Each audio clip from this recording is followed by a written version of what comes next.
राजधानी दिल्ली में 2025 के विधानसभा चुनाव को लेकर तमाम पॉलिटिकल पार्टीज ने अपनी तैयारियां शुरू कर दी है। अभी तक आधिकारिक तौर पर चुनाव की घोषणा नहीं हुई है, लेकिन आम आदमी पार्टी हो, बीजेपी हो या कांग्रेस, तमाम पॉलिटिकल पार्टी इसी कोशिश जुगत में है कि किसी तरह से इस बार के चुनाव को इस मजबूती से लड़ा जाए कि जीत उनके पाले में खिसक कर आ जाए। लेकिन कौन जीतेगा कौन हारेगा ये तो तय करेगी दिल्ली की जनता। लेकिन इस सब के बीच आम आदमी पार्टी काफी पहले ही तमाम 70 की 70 विधानसभा सीटों पर अपने उम्मीदवारों की घोषणा कर चुकी है। तो वहीं कांग्रेस की भी 2 उम्मीदवारों की लिस्ट आ गई है, लेकिन बीजेपी की पहली ही लिस्ट का इंतजार सभी को है। तमाम वो नेता जो बीजेपी से टिकट की उम्मीद कर रहे हैं और इसके अलावा दूसरे विरोधी दल भी इस ताक में है कि कब बीजेपी अपनी पहली लिस्ट जारी करे और उसके बाद अपनी रणनीति में अगर कुछ बदलाव करने हैं तो वो बदलाव किए जा सके।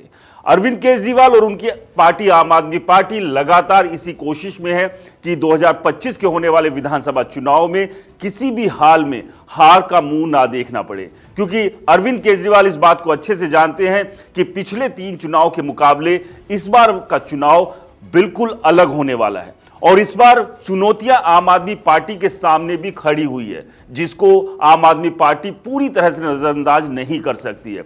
यानी कि साफ है, आम आदमी पार्टी और केजरीवाल को इस बात की चिंता है कि बीजेपी उन्हें इस बार पछाड़ सकती है, या यूं कहें कि बीजेपी एक बड़ा संकट 2025 के विधानसभा चुनाव में आम आदमी पार्टी के लिए बन सकती है। लेकिन इस सब के बीच कांग्रेस को भी नजरअंदाज नहीं किया जा सकता।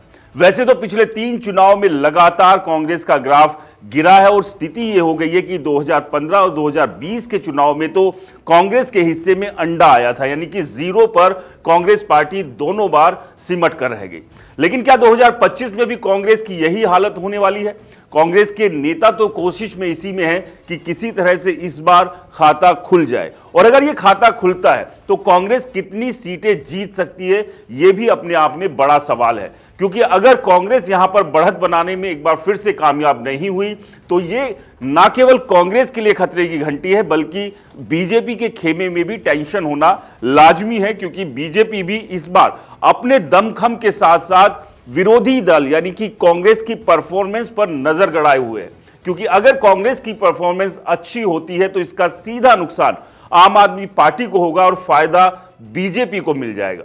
लेकिन इस बीच एक बड़ी खबर यह भी आ रही है कि कालका से आम आदमी पार्टी की उम्मीदवार और मुख्यमंत्री आतिशी के खिलाफ एक बड़ा दांव खेलने की तैयारी में कांग्रेस है।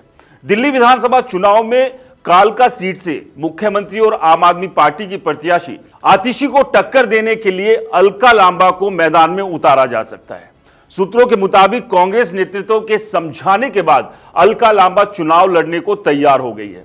बीते हफ्ते कांग्रेस केंद्रीय चुनाव समिति ने कालका सीट से महिला कांग्रेस की राष्ट्रीय अध्यक्ष अलका लांबा की उम्मीदवारी पर मोहर लगा दी थी, लेकिन वो चुनाव लड़ने को तैयार नहीं हुई थी। इस वजह से कांग्रेस की दूसरी सूची में कालका सीट का जिक्र नहीं किया गया था। यानी कि साफ था कि कांग्रेस चाहती थी कि अलका लांबा ही इस सीट से चुनाव लड़े, और इसके लिए मान मनव्वल जो है वो अलका लांबा की गई।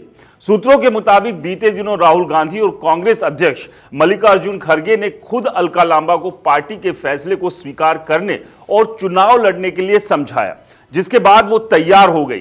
कालका जी समेत दिल्ली की बची हुई 23 सीटों पर कांग्रेस 3 जनवरी को उम्मीदवारों का ऐलान कर सकती है। अलका लांबा चांदनी चौक सीट से आम आदमी पार्टी की विधायक रह चुकी है। पिछली बार कांग्रेस की टिकट पर चांदनी चौक विधानसभा से ही चुनाव लड़ा और इस बार भी इसी सीट से दावा कर रही थी, लेकिन कांग्रेस ने चांदनी चौक से मुदित अग्रवाल को टिकट दे दिया। अलका लांबा को आतिशी के सामने उतारने का फैसला लिया गया।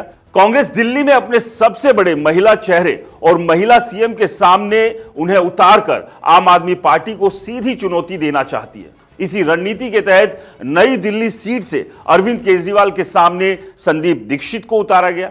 वहीं जंगपुरा विधानसभा सीट से दिल्ली के पूर्व उप मुख्यमंत्री मनीष सिसोदिया के खिलाफ कांग्रेस ने फरहाद सूरी को उम्मीदवार बनाया है।